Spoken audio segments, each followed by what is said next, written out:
Olha eu aí de novo, boa tarde, meio-dia 58. Eu senti vontade de falar sobre um assunto que eu fui questionado esses dias sobre o nome de Jesus. Esses dias me entraram em contato comigo, eu não sei se foi pelo WhatsApp, me ligando.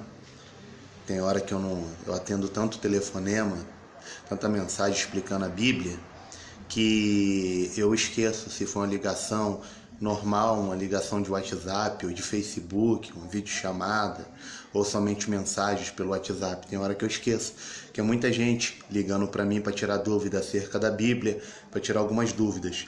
Pela graça e pela misericórdia, como eu sou um midrash, um pesquisador da palavra, apenas um servo que gosta, como eu falo, eu sou um curioso, alguém que gosta de estudar a palavra de Deus e os mistérios do reino de Deus. Como diz em Deuteronômio 29:29, as coisas reveladas é para nós e os nossos filhos, e as escondidas, as ocultas, é para Deus. Então, assim, me questionaram sobre a questão do nome de Jesus. E então eu conversei com a pessoa, né, que é um obreiro, e no momento que nós estávamos conversando, segundo ele, uma pessoa perguntou a ele o verdadeiro nome de Jesus. E a maneira que se pronuncia o nome Deus na igreja está errado. Presta bem atenção. Quando você pega a Bíblia, o original, para quem não sabe, eu creio que a grande maioria sabe, que a Bíblia ela foi escrita, o Antigo Testamento no hebraico, boa parte, e o aramaico, algumas partes, não todas. Então o que acontece? O Novo Testamento ele foi escrito no grego koinon, que é o grego comum, que foi difundido no período em que Alexandre o Grande, o maior conquistador que teve na Grécia, conquistou o velho mundo, aquela época, e ali ele difundiu o grego. Então o grego era a língua falada, é como se fosse o inglês da nossa época. Então o que acontece? O nome de Deus, que foi pronunciado, o tetagrama sagrado, o Yod-He no hebraico, Yod-He, Vav-He, que para o nosso idioma seria YHWH,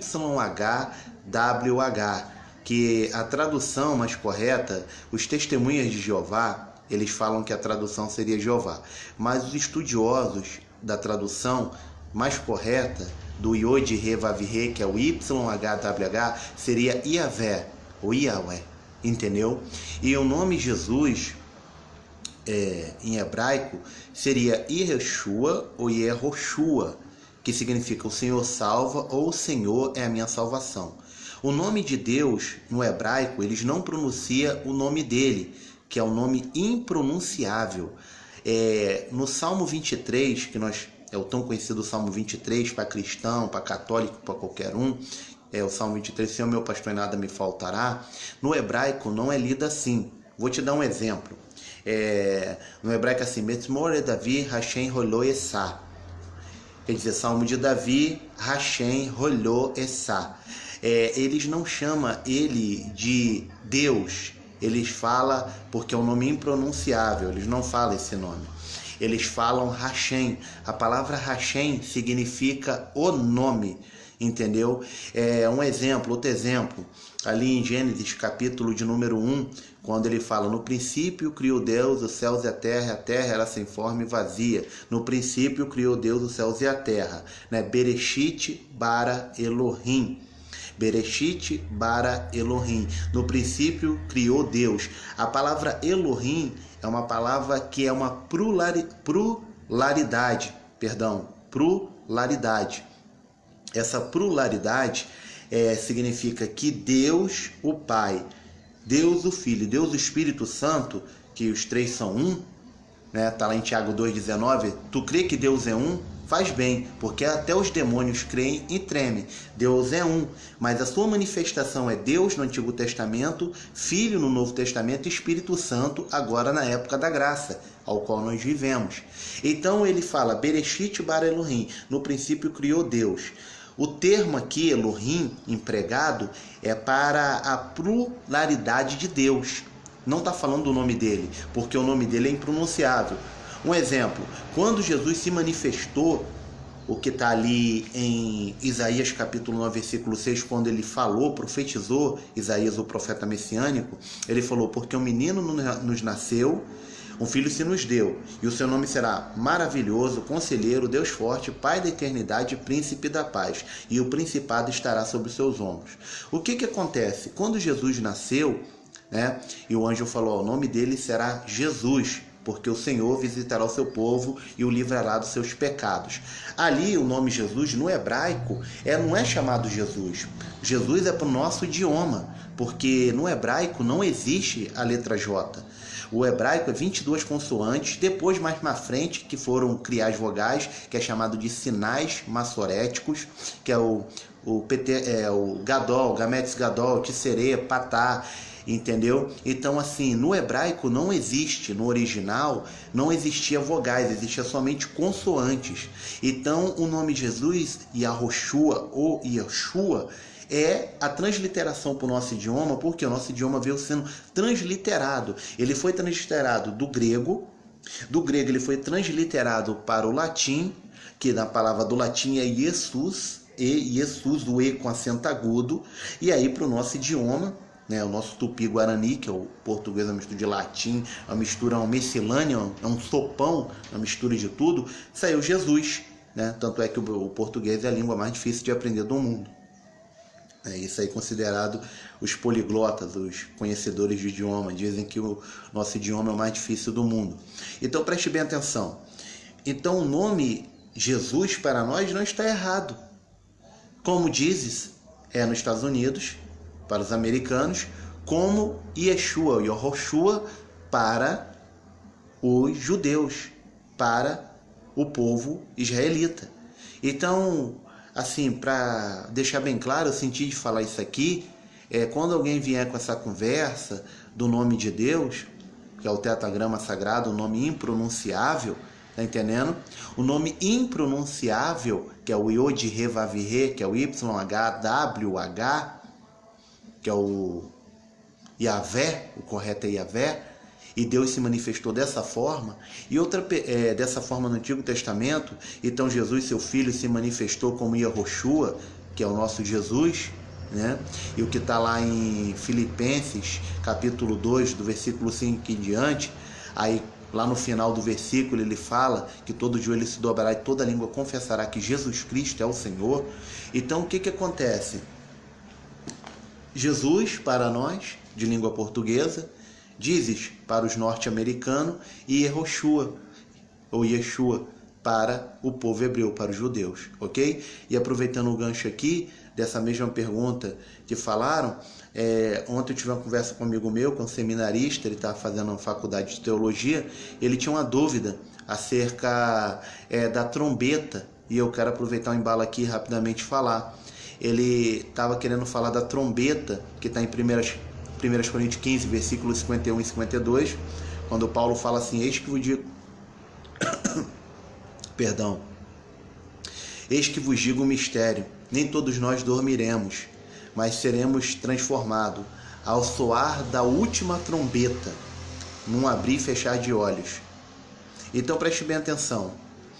Ele estava confundindo esse capítulo e esse versículo da última trombeta, de 1 Coríntios 15, 51 e 52, com Apocalipse capítulo 8, versículo 2. Por quê?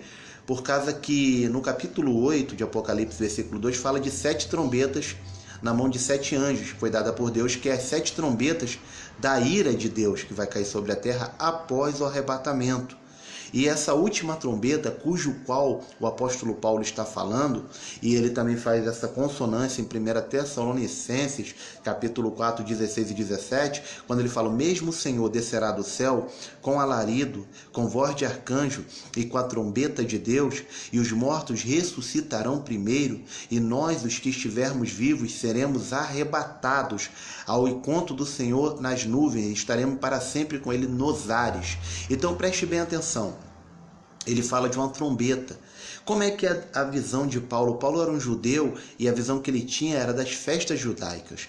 O que acontece? Quando chega no mês de setembro e o mês de outubro, eles começam as festas da cabana. tem a festa dos tabernáculos, que é a festa das cabanas, depois tem o Rosh Hashanah e tem Yom Kippur. O que é isso? A festa dos tabernáculos, lembrando que o povo de Israel esteve no deserto morando em tendas, depois vem o Rosh Hashanah, que é o ano novo judaico, e depois vem o Yom Kippur. O que significa? O ano do perdão. Na visão judaica, os rabinos acreditam que no período dessas festas, Deus reúne os livros, isso é na cultura, na visão deles, não está na nossa Bíblia, entendeu? Na Bíblia cristã protestante, nem na católica, acredito que não. Então, o que acontece? Eles acreditam que é feita uma reunião no céu, a mando de Deus, nesse período, e ali, durante esse período dessas festas, Deus, ele pesa na balança as nossas ações, boas e ruins. E ali, nesse livro, ele decreta quem vai viver, quem vai morrer, quem vai prosperar, quem não vai prosperar, quem enriquece, quem não enriquece, quem vai receber a cura, quem não vai receber a cura. E ali ele vai decretando no seu livro. Ele pega o livro, olha, esse ano aqui o Martim vai prosperar, ele vai ter casa própria, ele vai ter isso, vai ter aquilo outro, vai ter uma casa, vai ter um carro, vai ter isso, vai ter aquilo, um exemplo, e vai, esse ano ali aquele ali vai morrer, esse ano ali aquele não recebe cura, esse ano ali. Então ele, tipo assim, avalia e decreta quem vive, quem morre, quem recebe cura, quem não recebe, quem vai ser liberto, quem não vai ser liberto. Isso na cultura judaica, na visão judaica. E ali ele fecha os livros e decreta. E o que ele decretou a partir daquele momento não muda mais. Quem vai morrer, quem vai viver, quem vai receber, quem não vai receber. Acabou. Então, o que acontecia? Para começar essas festas do Ano Novo Judaico, entendeu? Desde a época de Moisés, do período do tabernáculo, o que acontecia? Eles pegavam e botavam atalaias, pessoas para observar a lua, que tinha que começar no ano novo certinho, a partir das 6 horas. Eles viam a lua nova, e quando via a lua nova, eles tocavam a trombeta, que é o shofar. O shofar. Eles tocavam aquele shofar, e aquele shofar, além deles tocar o shofar, avisando que a lua nova apareceu, podia só começar a festa assim, eles acendiam tochas. E isso até chegar no templo, até chegar aonde haveria a festa, no centro de Jerusalém, no templo. Então, quando o sacerdote via o som da buzina, que é o som do shofar, e as tochas acesas, entendia que era a lua nova, então podia começar as festas, entendeu? Isso tem duração mais ou menos de 3 dias. Então, o que acontece? Eram 3 toques. O primeiro toque é chamado de teruá, né? O primeiro toque é chamado de teruá, que era para reunir o povo, entendeu? É chamado de teruá. O segundo toque, ele era feito para que as pessoas limpassem, tirasse todo o lixo de Israel, das casas, deixasse tudo limpo, na vida deles, tudo. Era para tirar todo o lixo, em todas as áreas. E o último toque é chamado de Tekiá Gadolá.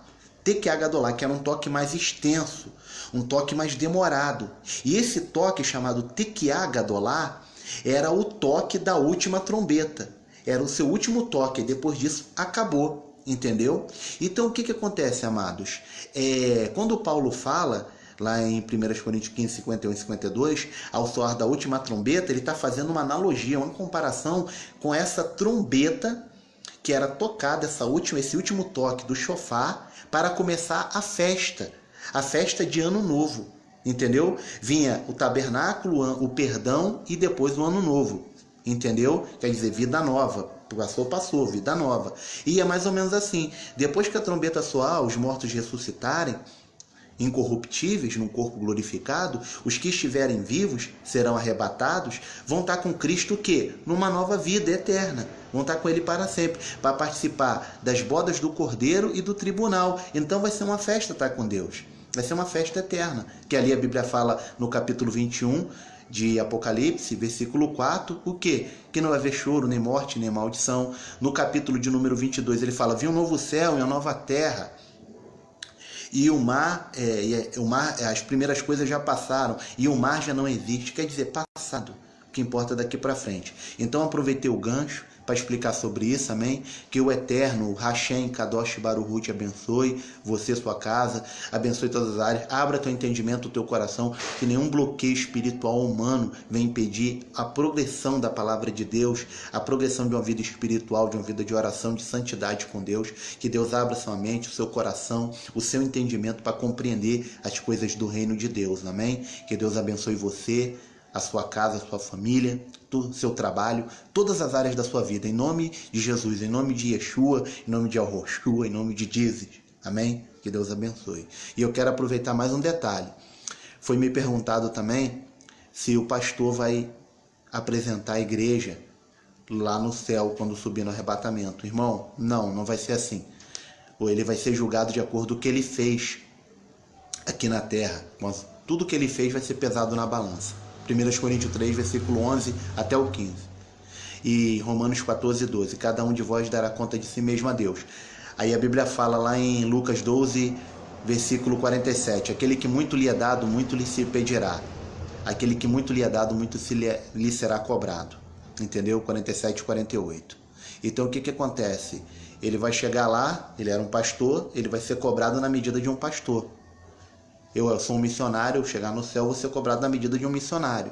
Cada um vai dar conta a Deus do que fez, com palavras, com o corpo, que é o templo do Espírito, se amou, se cuidou, se zelou.